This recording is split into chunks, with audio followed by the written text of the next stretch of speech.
Hello student, how are you. कैसे हैं आप सब लोग। उम्मीद करती हूँ कि आप सब ठीक होंगे। बच्चों, आज हम शुरू करते हैं कक्षा 8 भगवान के डाकिए, जो हमारा हिंदी का चैप्टर है, उसके शब्दार्थ और उसके काव्यांश के प्रश्नोत्तर।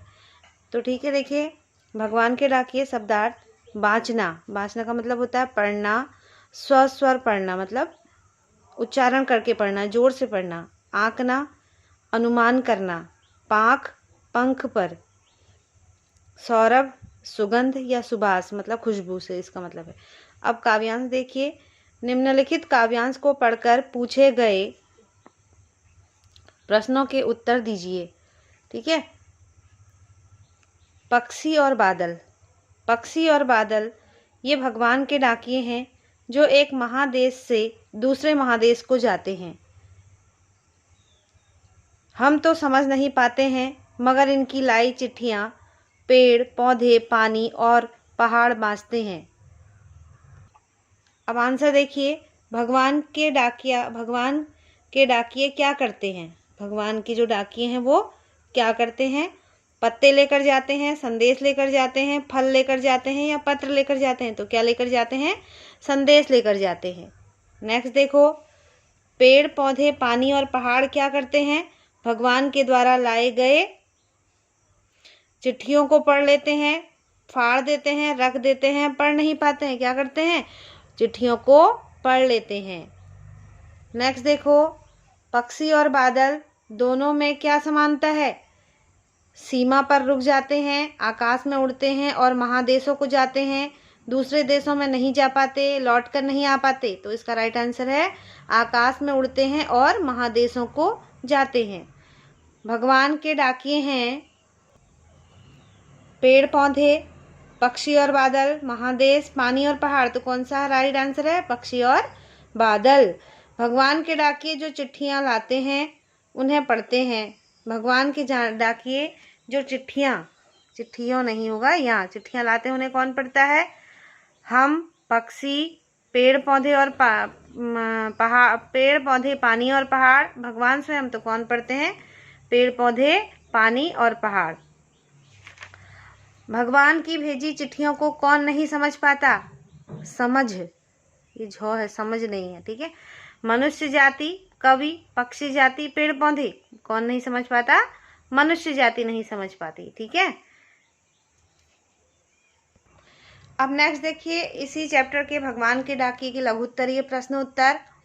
कवि ने भगवान के डाकिए किन्हें कहा है और क्यों। तो इसका आंसर इस प्रकार है। कवि ने पक्षी और बादल को भगवान की बनाई दुनिया में बेरोक टोक आते जाते हैं। कवि ने पक्षी और बादल को भगवान के डाकिए कहा है। ये भगवान की बनाई दुनिया में बेरोक टोक आते जाते हैं और भगवान का संदेश लाते हैं, इसलिए कवि ने इन्हें भगवान के डाकिए कहा है। समझ में आया आपको। ठीक है बच्चों, और आप अगर इसको अपनी कॉपी में लिखना चाहते हैं तो इसको स्क्रीनशॉट लेके अपनी कॉपी में लिख सकते हैं आप, और परीक्षा के समय ये वीडियो आप मेरी देख सकते हैं। ठीक है। भगवान के डाकिए की चिट्ठियां कौन पढ़ पाते हैं और क्यों। तो इसका आंसर देखिए। भगवान के डाकिए द्वारा लाई गई चिट्ठियां पेड़, पौधे और पानी और पहाड़ पढ़ पाते हैं, क्योंकि वे प्रकृति के ही अंग हैं तथा वे मनुष्य की तरह भेदभाव और स्वार्थ नहीं करते। ठीक है। नेक्स्ट क्वेश्चन देखिए। एक देश का पानी दूसरे देशों के लोगों तक कैसे जाता है।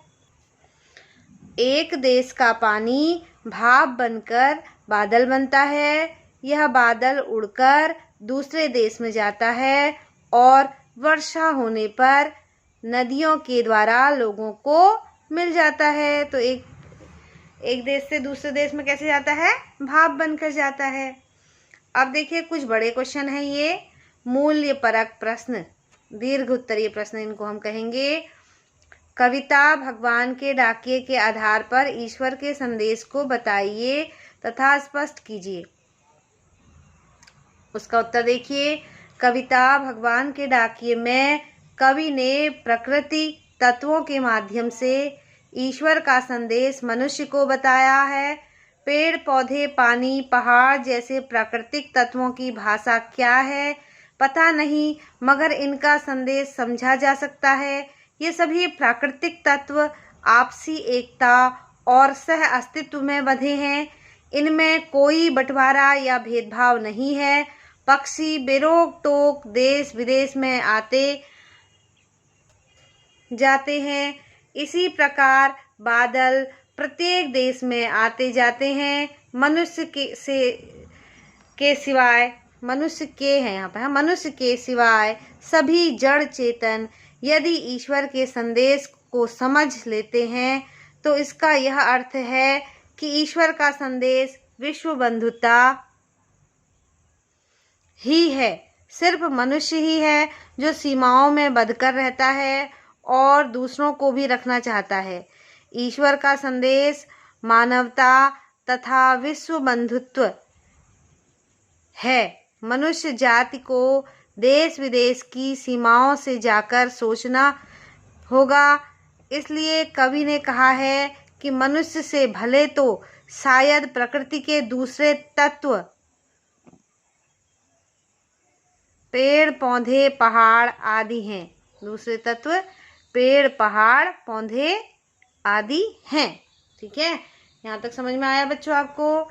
ये वीडियो आपके लिए कितनी लाभदायक रही कमेंट बॉक्स में लिखना ना भूलें और मेरे चैनल को लाइक करें, शेयर करें और सब्सक्राइब जरूर करें ताकि मैं आगे भी आप लोगों के लिए ला सकूं नए नए चैप्टर्स के क्वेश्चन आंसर।